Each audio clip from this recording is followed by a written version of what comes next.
Welcome back to my channel Divyas academy. और आज हम करने जा रहे हैं कंटिन्यू जो हमने फर्स्ट पार्ट में किया था, चैनल पे हमने छोड़ा था। आज हम उसी बात से कंटिन्यू करेंगे। तो हमने यहाँ पे milk teeth and permanent teeth के बारे में पढ़ लिया था। तो अब हम थोड़ा इनके बारे में भी जान लेते हैं कि कौन से डिफरेंट टाइप्स ऑफ टीथ होते हैं, तो कौन से टीथ कहाँ पे लोकेट करते हैं। तो जो हमारे सामने 4 टीथ होते हैं और जो हमारे ऊपर जो 4 टीथ होते हैं, यानी टोटल 8, वो होते हैं हमारे इंसिजर्स। यहाँ पे लिखा है इंसिजर, यानी कि जो हमारे जो नीचे पहले के जो 4 टीथ होते हैं और जो ऊपर के जो पहले 4 टीथ होते हैं वो होते हैं इंसिजर्स। तो यानी ऊपर 4 नीचे 4, 8। उसके बाद होता है हमारा कैनाइन हमारा जो होता है वो बहुत ही शार्प होता है, वो बहुत ही ज़्यादा शार्प होता है। तो ये 4 के बाद, यानी ये इंसिजर्स के बाद कैनाइन एक यहाँ पे और एक दूसरा यहाँ पे, और अपर जॉ में भी होता है एक यहाँ पे और एक यहाँ पे, यानी टोटल 4।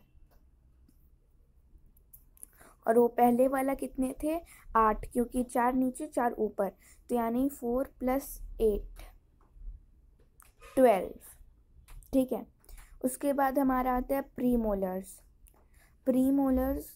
2 होते हैं, 1 2 यहाँ पे और यहाँ पे भी 2 होते हैं, 1 और 2। अपर जॉ में भी 2 होते हैं, 1 2 1 2 1 2 3 4 5 6 7 8, यानी टोटल 8 होते हैं।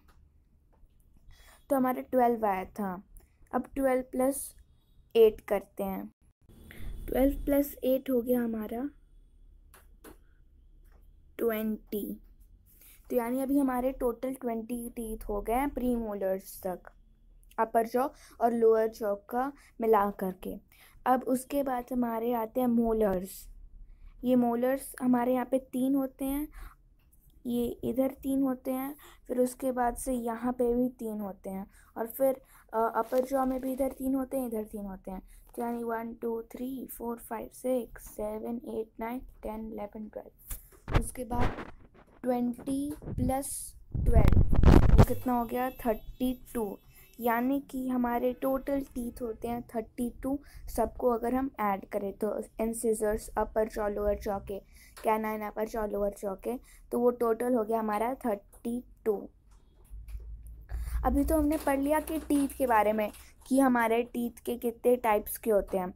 अब हम पढ़ते हैं बहुत एक इम्पॉर्टेंट चीज़ के बारे में, जो है ह्यूमन डाइजेशन। तो हमने डाइजेशन के बारे में पढ़ लिया था कि डाइजेशन क्या होता है। अब हम पढ़ते हैं इंजेशन के बारे में। The mouth and buccal cavity, ये हमारा टॉपिक है। Food is taken into the body through mouth.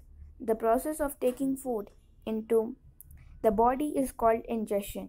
मतलब जिस प्रोसेस में हम अपने फूड को मुंह के अंदर लेते हैं, the process of taking food inside our body, जब हम अपने फूड को, मतलब जो हमारा ये अगर मान लीजिए रोटी है, और जब हम इसे अपने मुंह के अंदर लेते हैं, माउथ के अंदर लेते हैं, तो इस प्रोसेस को हम बोलते हैं इंजेशन। यहाँ पे लिखा भी हुआ है ingestion. So this process is known as ingestion. When we take our food through our mouth, it is known as ingestion. सो उसके बाद वी chew the food and with the teeth and break it down mechanically into small pieces. Each tooth is rooted in a separate socket in the gums. Our tooth vary in appearance and perform different functions. Accordingly, they are given different names. So मैंने अभी आपको बताया था कि incisors, canine, premolar और molar के बारे में, कि इंसिजर्स लोअर जॉ और अपर जॉ में टोटल 4 होते हैं। कैनाइन लोअर जॉ में 2 होते हैं, अपर जॉ में भी 2 होते हैं। प्रीमोलर लोअर जॉ में 4 होते हैं, अपर जॉ में भी 4 होते हैं। और जो मोलर है, लोअर जॉ में 6 होते हैं और अपर जॉ में भी 6 होते हैं। और ये है हमारे टीथ का अरेंजमेंट, कि ये पहले कौन सा आता है और बाद में कौन सा आता है। उसके बाद जो हमारा फूड है वो जाके मिक्स हो जाता है किसके साथ? सलाइवा से। यहाँ पे लिखा है our mouth has the salivary glands which secrete saliva. Do you know the action of saliva on food? Let us find out. तो यहाँ पे हमें एक एक्टिविटी गिवन है कि हमें एक लेबल देम एस ए, मतलब हमें एक टेस्ट ट्यूब लेना है और एक को नाम देना है ए, दूसरे को नाम देना है बी. हमें ए वाले टेस्ट ट्यूब में हमें पूरे स्पूनफुल ऑफ बॉइल्ड राइस हमें चाहिए उसमें टेस्ट ट्यूब ए में, और टेस्ट ट्यूब बी में हमें क्या करना है, मतलब एक पूरा चम्मच भर के स्पूनफुल ऑफ बॉइल्ड राइस पर च्यूइंग, मतलब जो चबाया हुआ हो वो चाहिए दूसरे टेस्ट ट्यूब में. उसके बाद जो च्यूआ हुआ हो 3 to 5 मिनट्स तक. अब हमें क्या करना है, add 3 or 4 milliliters of water in both the test tubes. अब हमें दोनों में कितना 3 to 4 milliliters of water put करना है. Now pour 2-3 drops of iodine solution in each test tube and absorb. उसके बाद हमें उसमें iodine solution डालना है 2-3 drops का. Why is there a change in color in the test tubes? Discuss the results with your classmates and your teacher. The saliva breaks down the starch into sugars. तो मतलब जब आप इस process को करेंगे तो आपको खुद ही पता चल जाएगा कि ये क्या है. उसके बाद द टंग, अब हमें टंग के बारे में दिया कि टंग का क्या फंक्शन होता है. The tongue is a fleshy muscular organ attached at the back on the floor of the buccal cavity. It is free at the front and can move in all directions. Do you know the functions of the tongue? We use our tongue for talking.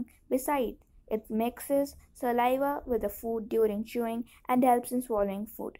हाँ, जो हमारा टंग होता है वही help करता है हमारे food को सलाइवा से मिक्सअप होने में.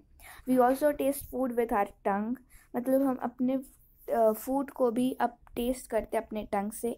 It has taste buds that detect different tests of food. तो हमारे पास जैसे कि टीथ के डिफरेंट फंक्शंस होते हैं, इंसिजर्स, कैनाइन, प्रीमोलर्स, मोलर्स, वैसे ही टंग के भी डिफरेंट फंक्शंस होते हैं. यहाँ पे हमें एक डायग्राम गिवन है टंग का. Regions of the tongue of different tastes. तो मैं आपको बता दे रही हूँ कि कौन सा कहाँ पे है. ये जो सबसे पीछे होता है ये होता है हमारा बिटर.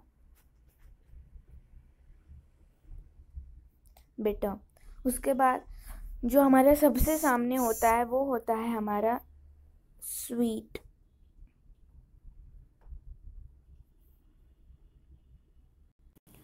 फिर उसके बाद जो हमारा यहाँ पे होता है ये होता है हमारा सॉल्टी, और ये होता है हमारा सोर, SOUR. तो पहले होता है हमारा सबसे ऊपर बोल सकते हैं और सबसे पीछे बिटर. उसके बाद सबसे आगे होता है हमारा स्वीट. उसके बाद होता है हमारा सॉल्टी, इधर भी सॉल्टी और इधर भी सॉल्टी, इधर भी सोर और इधर भी सोर. अब यहाँ पे हमें एक एक्टिविटी गिवन है जिससे हमें पता चलेगा कि टेस्ट बड्स के बारे में, तो वो आप खुद ही देख सकते हैं. और यहाँ पे एक हमें ब्लू बॉक्स में कुछ गिवन है. Sometimes when you eat in a hurry, talk or laugh while eating, you may cough, get hiccups or choking sensation. This happens when food particles enter the windpipe. The windpipe carries air from the nostrils to the lungs. It runs adjacent to the food pipe, but inside the throat, air and food share a common passage. Then how is food prevented from entering the windpipe? During the act of swallowing, a flap-like valve closes the passage of the windpipe and guides the food into the food pipe. If by chance food particles enter the windpipe, we feel choked, get hiccups or cough. मतलब जब हम लोग खाना खाते हैं तो कभी कभी हम जब हंसते हुए खाते हैं या फिर कुछ बोलते हुए खाते हैं या फिर बहुत जल्दी जल्दी खाने लगते हैं तो हमें उस टाइम क्या आते हैं, हिकअप्स, यानी हिचकी आने लगती है, खांसी आने लगती है, और कभी कभी चॉकिंग सेंसेशन भी होता है हमारे गले में हमें. तो ये तब होता है क्योंकि हम लोग का जो ये विंड पाइप है और ये जो हमारा फूड पाइप है ये एडजेसेंट है एक दूसरे के। तो इन दोनों का, एक सेकेंड, ये जो है हमारा एक सेकेंड, ये हमारा हो गया विंड पाइप, ये हो गया हमारा फूड पाइप। तो ये दोनों एक दूसरे के एडजेसेंट होते हैं। तो जब फूड पार्टिकल्स आता है तो हम लोग का ये ऐसे होता है, एक यहाँ पे फ्लैप लाइक वेल्व होता है जो इन दोनों को प्रोटेक्ट करता है। फिर फूड जैसे अंदर होता है ये वेल्व खुल जाता है और ये हमारे फूड पाइप में एंटर हो जाता है। फिर उसके बाद ये फिर से बंद हो जाता है, हमारा जो वेल्व होता है। तो कभी कभी क्या होता है, जब ये खुलता है ऐसे करके पूरा, तो ये हमारा फूड पाइप के जाने के बजाय वो हमारे विंड पाइप में चला जाता है, जिससे हमें हिकअप्स, चोकिंग सेंसेशन या फिर कफ होता है। इसलिए हमें कभी भी बात करते करते किसी से हंसते हंसते या फिर हरी में नहीं खाना चाहिए। अब हमारा नेक्स्ट टॉपिक है the food pipe or esophagus. The swallowed food passes into the food pipe or esophagus. The food pipe runs along the neck and the chest. तो यहाँ पे हमें ये यहाँ पे गिवन है कि ये हमारा जो है, ये जो हमारा है इसे हम बोलते हैं फूड पाइप। और जो यहाँ पे ये है हमारा फूड। तो ये फूड हमारा फूड पाइप के थ्रू आ रहा है और एसोफागस जिसे हम बोलते हैं, और ये है हमारा स्टमक। नाउ फिर जो हमारा फूड होता है वो पुश किया जाता है पीछे से, और फिर वो हमारे फिर स्टमक में जाता है। Actually, this movement takes place throughout the alimentary canal and pushes the food downwards. मतलब पूरे alimentary canal में हमारे, यानी alimentary canal जो बगल कैविटी से लेकर एनस तक का जितना भी organs include, glands include होता है, उन्हें हम बोलते हैं alimentary canal। तो जो alimentary canal है उसमें हमेशा फूड को नीचे की तरफ पुश किया जाता है। At times, the food is not accepted by our stomach and is vomited out. Recall the instances when you vomited after eating and think of the reason for it. Discuss with your parents and teacher. और कभी कभी हमारा जो पेट होता है वो उस food को एक्सेप्ट नहीं करता है, हाँ, या फिर कोई और रीज़न भी होता है। बहुत ढेर सारे रीज़न है जिससे हमें वोमिट हम करते हैं। उसके बाद हमें स्टमक के बारे में कहना है कि जो स्टमक है वो एक जे शेप में है। जैसे कि यहाँ पे हमें इस डायग्राम में गिवन है कि ये पूरा ही जे शेप में नहीं है, पर ये थोड़ा टिल्टेड जे शेप में है हमारा जो स्टमक है। उसके बाद ये हमारा जो है वाइटेस्ट, मतलब जो सबसे ज़्यादा स्पेस लेता हो, whitest part of the alimentary canal. It receives food from the food pipe at one end and opens into the small intestine at the other. और पहले फिर वो हमारे उसका जो एंडिंग पार्ट होता है वो होता है हमारे स्मॉल इंटेस्टाइन में, जाके वो उससे फूड पास करता है और फिर वहाँ पे हमारा स्टमक ख़त्म हो जाता है और उसके बाद स्मॉल इंटेस्टाइन शुरू होता है। So, the inner lining of the stomach secretes mucus, hydrochloric acid and digestive juices. मतलब जो अंदर हमारे स्टमक के अंदर म्यूकस, इनर लाइनिंग, मतलब जो उसका जो लाइनिंग है उसके बाहर हमारे सिक्रीट करता है हमारे stomach mucus, hydrochloric acid and digestive juices. The mucus protects the lining of stomach. मतलब जो म्यूकस है वो हमारे स्टमक का जो लाइनिंग होता है उससे प्रोटेक्ट करता है ताकि उसके अंदर कोई एसिड ना आ सके।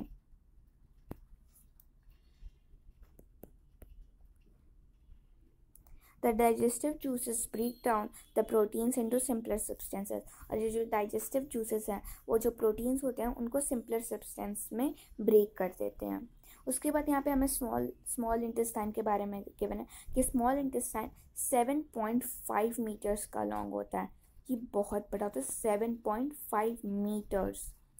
और it receives secretion from the liver and the pancreas. Beside it, its wall also secretes juices, मतलब उसके भी जो सराउंडिंग वॉल्स हैं वो भी सिक्रीट्स करते हैं जूसेस, जैसे कि वो कर देता है hydrochloric acid stomach digestive juices, तो ये भी जूसेस सिक्रीट करता है.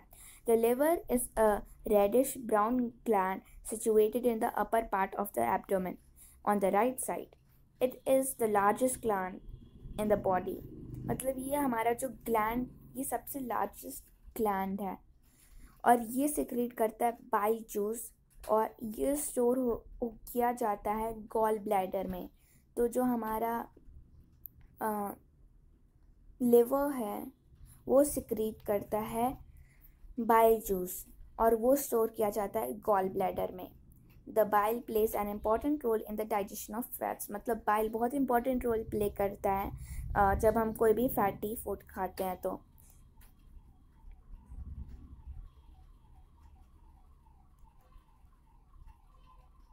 अब यहाँ पे हमें गिवन है कि जो कार्बोहाइड्रेट्स वो जब उन्हें हम खाते हैं तो जो वो ब्रोकन हो जाते हैं सिंपल शुगर्स में,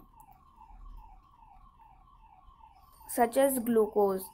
फैट्स अगर वो ब्रेक डाउन होते हैं फैटी एसिड्स या फिर ग्लाइसरॉल में, और जो प्रोटीन्स इनटू अमीनो एसिड्स वो ब्रेक डाउन हो जाते हैं.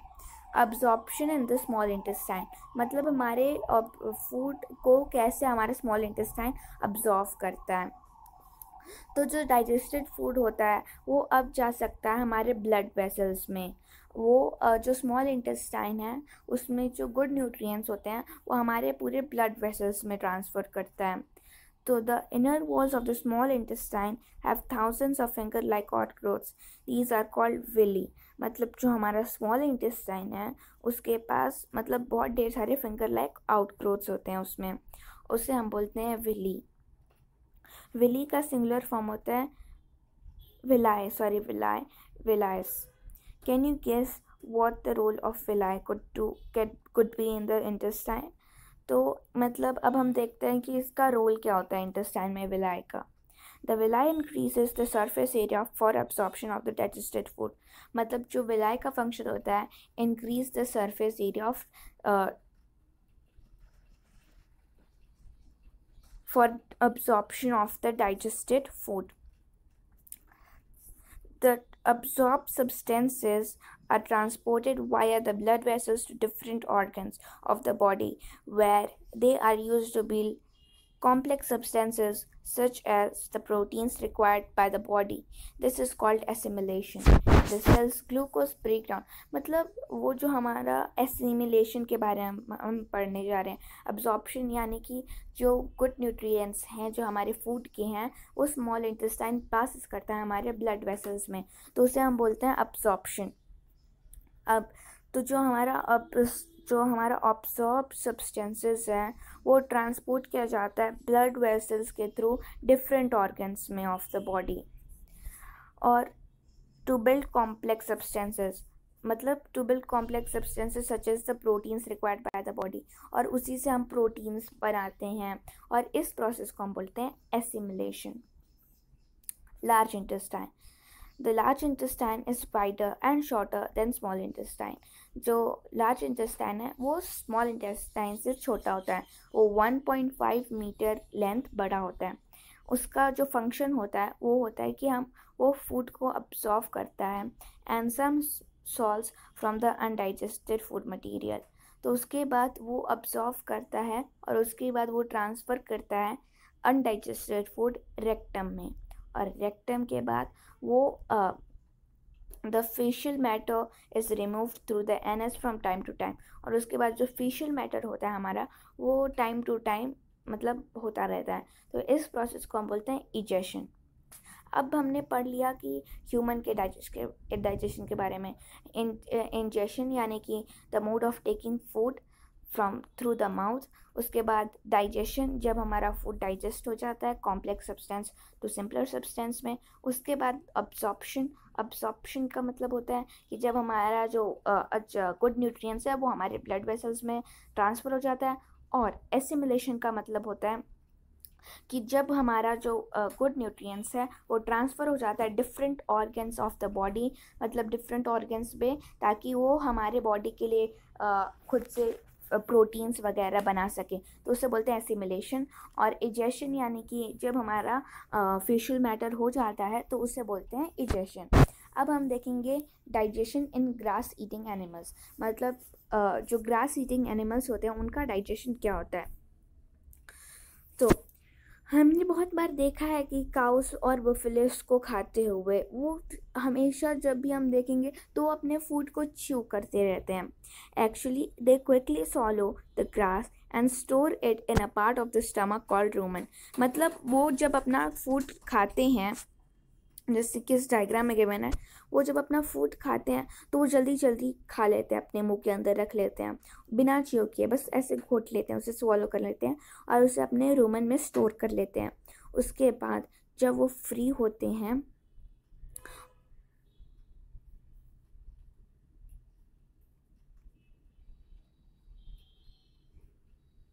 तो जब हम उसे स्वॉलो, वो जो काउस वगैरह या फिर बफेलोस होते हैं, जो ग्रास ईटिंग एनिमल्स होते हैं, वो जब डाइजेस्ट मतलब जब वो अपने डायरेक्टली रूमन में भेज देते हैं तो वो फूड है वो थोड़ा सा पार्शली डाइजेस्ट हो जाता है और इसे हम बोलते हैं कड।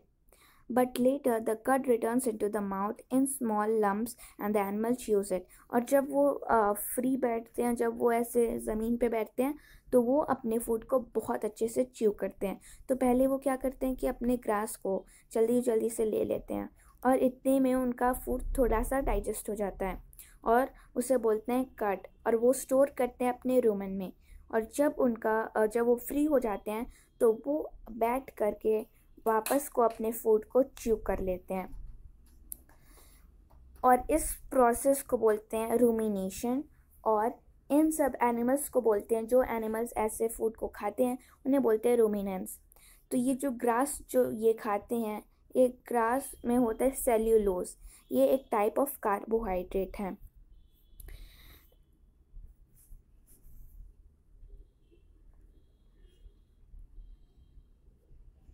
Many animals including humans cannot digest cellulose, क्योंकि हमारे पास भी डिफरेंट हम क्या बोलते हैं, ग्रास ईटिंग एनिमल्स की तरह नहीं बन सकते और ग्रास ईटिंग एनिमल्स हमारी तरह नहीं बन सकते। सबके पास डिफरेंट टाइप ऑफ चीज़ें होती हैं डाइजेस्ट करने के लिए।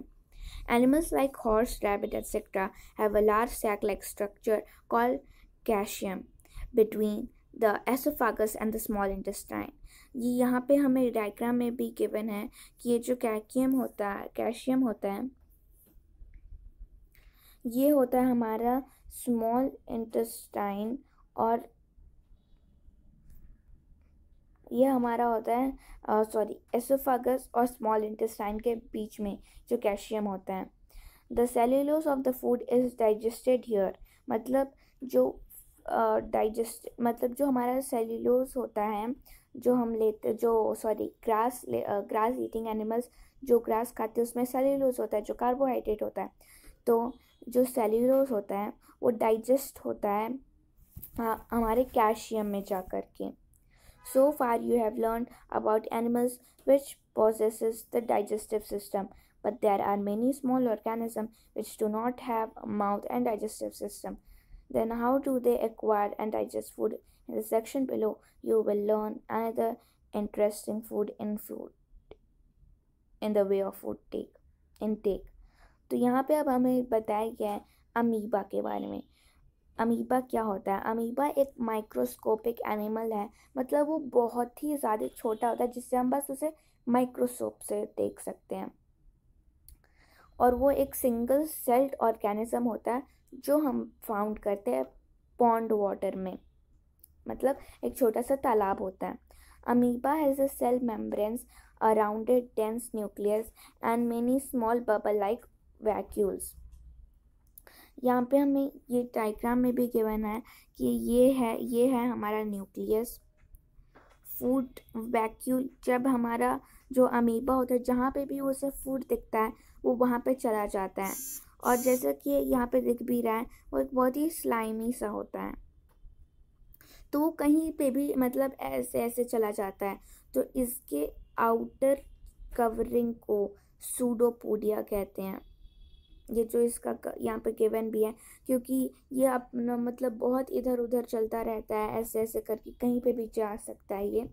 तो इसके हम आउटर कवरिंग को बोलते हैं सूडोपोडिया, न्यूक्लियस सूडोपोडिया। और अब जब वो इधर उधर जाता है तो उसे जहाँ पे भी अपना फूड दिखता है वो तुरंत अपने बॉडी को उधर की तरफ लेके चला जाता है, उसका बॉडी उसे सराउंड कर लेता है और उसके बाद वो फूड अंदर ले लेता है। तो फिर वो हमारा फूड अंदर हो जाता है, यहाँ पे ब्लू में गिवन भी है। और फिर वो डाइजेशन होने के बाद वो जो अनडाइजेस्टेड फूड होता है वो भी इजेस्ट हो जाता है, मतलब इजेशन के थ्रू आउट हो जाता है। Amoeba feeds on microscopic organism, मतलब अमीबा खुद भी एक माइक्रोस्कोपिक एनिमल है, ऑर्गेनिज्म है, और वो फीड मतलब वो खाता भी माइक्रोस्कोपिक ऑर्गेनिज्म को ही है। जब वो अपने फूड को सेंस करता है, जैसे मैंने आपको बताया, वो अपने पुशेज आउट सूडोपोडिया, मतलब वो अपने पूरे बॉडी को उधर की तरफ पुश करता है और फूड पार्टिकल्स की तरफ इनगल्फ हो जाता है। तो इसको जब जो फूड होता है वो ट्रैप हो जाता है फूड वैक्यूल में। जब वो ट्रैप हो जाता है तो उस एरिया को बोलते हैं जहाँ पे वो ट्रैप हुआ है फूड वैक्यूल। तो ये था आज का हमारा चैप्टर कि आज हमने पढ़ा कि ह्यूमन का डाइजेशन कैसा होता है, और हमने आज चैप्टर 2 न्यूट्रिशन इन एनिमल्स भी ओवर कर दिया है। अगर आपको ये वीडियो अच्छा लगा तो प्लीज़ लाइक कर देना, and if you are new on my channel, please subscribe it and even hit the bell icon next to the subscribe button. Thank you and bye bye.